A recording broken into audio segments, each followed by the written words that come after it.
Let's go. I wake up to a little bit of drool on my pillow, feel like it's gonna be a bad day. Yeah, I'm tired of shit and the coffee ain't hit yet, damn it. ගේ ඉස්සෙල් පොඩි YouTube channel එකට ඔයාලව සාදරයෙන් පිළිගන්නවා.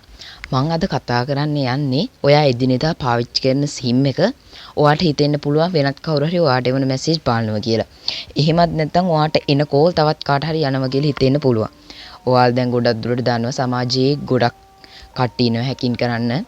මේ වගේ හැක් එකක් දාන්න කවුරුවත් ලොකුවට ඉගෙන ගන්න ඕනේ නැහැ. ඩයල් පෑඩ් එකේ පොඩි කෝඩ් එකක් ගහලා ඊට පස්සේ ඒක ඔයාගේ නම්බර් එක දීලා ඒ වගේ පොඩි වැඩ ටිකක් කරලා තමයි SIM එකට එන කෝල් මැසේජ් බලන් තියෙන්නේ. අපි එහෙනම් යන් ඔයාට එන කෝල් මැසේජ් කවුරුවත් බලනවද කියලා බලන්න. මේ වගේ වීඩියෝ ආගේ ළඟටම ගෙන්න ගන්න මගේ channel එක subscribe කරලා හැබැයි තියෙන bell icon එක all දාගෙන තියාගන්න. එහෙනම් අපි යන් වැඩි කතා නැතුව වීඩියෝ එකට. ඔයාලා පළවෙනිටම කරන්න ඕන ඔයාලගේ dial pad එක open කරගන්න. මම මගේ dial pad එක open කරන්න. dial pad එක open කරන් ඉවර වෙලා ඔයාලා මේක ටයිප් කරගන්න තරුවයි #21යි # කියලා ටයිප් කළා ඔයාලගේ හැක් වෙලා කියලා හිතන SIM එකෙන් මේක ඩයල් කරන්න. මම මගේ මේ හැක් වෙලා කියලා හිතන SIM එකෙන් මම මේක ඩයල් කරන්න.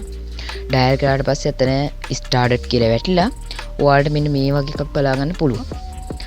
ඔයාලට මේ වගේ එකක් ඇවිල්ලා මට තියෙන්නේ not founded කියලා. not founded කියන්නේ මේකෙන් කවුරුවත් බලන්නේ නැහැ කියලා. මෙතන founded කියලා තිබ්බනම් අනිවාර්යෙන් ඔයාලගේ SIM එක හැක් කරලා ඒ කියන්නේ අර මං කියාපු විදිහට කෝඩ් ගහලා මේව කරලා ඔයාට එන ඔයාට දැන් මැසේජ් එකක් කවුරු හරි දැවුවොත් ඔයාටත් ඒ මැසේජ් එක එනවා මේ හැක් කරපු එක්කනටත් ඒ වගේම මැසේජ් එක යනවා. මෙතන not founded කියන්නේ ඔයාට නෑ බය වෙන්න එපා කවුරුවත් ඔයාගේ SIM එක හැක් කරලා නැහැ.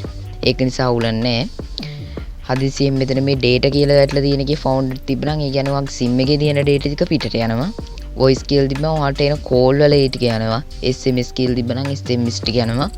මේ ඔක්කොම founded කියලා වැටලා තිබ්බනම් තමයි ටික පය වෙන්න ඕන. හැමත් තිබ්බනම් ඔයාලට YouTube එකේ search කරලා බැලුවත් ඇති මේක අයින් කරගන්න හැටි.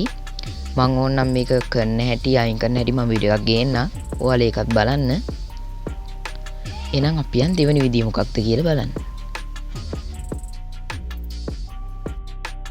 දෙවෙනි ක්‍රමයෙන් වෙන්නේ ඔයාලා බය නැතුව ගිහින් මම මේ කියන විදිය කරන්න. දෙවෙනි ක්‍රමයෙන් වෙන්නේ ඔයාට දැන් ඔයාගේ ඊමේල් එක කවුරු හරි හැක් කළාද කියලා තමයි ඔයාලට බලා ගන්න පුළුවන් වෙන්නේ. එහෙනම් මම මේ කියන විදියට කරන්න. ඔයාලා යන්න මගේ channel එකේ description එකට. description එකේ ඇති link එක අනිවාර්යයෙන්ම description එකේ තියෙනවා link එක. ඔයාලා ඒ link එකකින් එන්න. ආවට පස්සේ මෙන්න මේ වගේ web එකකට තමයි ඔයාලා open වෙන්නේ. මේ web එක ආවට පස්සේ ඔයාලා මෙතන මේ email address කියනකොට එකපාරක් touch කරනවා. මම email address කියනකොට එකපාරක් touch කරනවා. touch කරලා පස්සේ ඔයාලට ඔන්න හොඳට බලන්න පුළුවන් වෙන්නේ. මම මෙතන දැන් මගේ hack වෙලා කියලා හිතලා මම email එක මෙතන paste කරන්නම්. ඊට පස්සේ මෙතන මේ කොනේ ඇති found කියලා එකක් අන්න එක දෙන්න. ඒක දුන්නාට පස්සේ ඔයාලට බලා ගන්න පුළුවන් මේ තියෙන good news no founded කියලා. මේක රතු පාටින් ආව නම් ඔයාගේ email එක hack වෙලා දැන් මේක කොළ පාටින් ආව කියන්නේ ඔයාලගේ email එක තර්ජනය යන්නේ. ඒක නිසා කිසි බය වීමක් ගන්න එපා. ඒ කියන්නේ ඔයාලගේ මෙතෙක් email එක hack වෙලා නැහැ. ඔයාලට බලන්න ඔයාලගේ email 10ක් තිබ්බනම් ඒ 10ම address මෙතෙන්ට දීදී බලන්න. ඔයාලගේ email එක cover ගන්නෙත් නැහැ, උස්සන්නෙත් නැහැ. එහෙම අවුලක් එන්නේ නැහැ. ඔයාලා මෙතෙන්ට දාලා බලන්න. මතක ඇතු එකක් හරි මෙතන රතු උනොත් මෙතන hack වෙලා තියෙන්නේ. ඔයාලට ඕන නම් ඒක email එකේ unlock වෙච්ච පැත්තෙන් උනත් ඔයාගේ email එකෙන් දැන් ඔයාගේ phone එකේ හරි වෙන මොකක් හරි log වෙලා තිබ්බම මේක රතු පාට වෙනවා. එහෙමත් නැත්නම් hack වෙලා තිබ්බත් රතු පාට වෙනවා. එහෙම තිබුණා නම් ඔයාලා YouTube එකේ search කරලා hack එක අයින් කරගන්න. මං හිතන් ඉන්නේ මේ වගේ වීඩියෝ එකක් ඉස්සරහට ගේන්න. මගේ වීඩියෝ එක වැදගත් වුණා නම් අනිවාර්යෙන්ම මගේ වීඩියෝ එකට like එකක් දාන්න. මතකද subscribe button එකත් click කරලා හප්පුනේ bell icon එකත් ඕල් දාගන්න. එහෙනම් ඔයාලා සියලු දෙනාට සුබ දවසක්.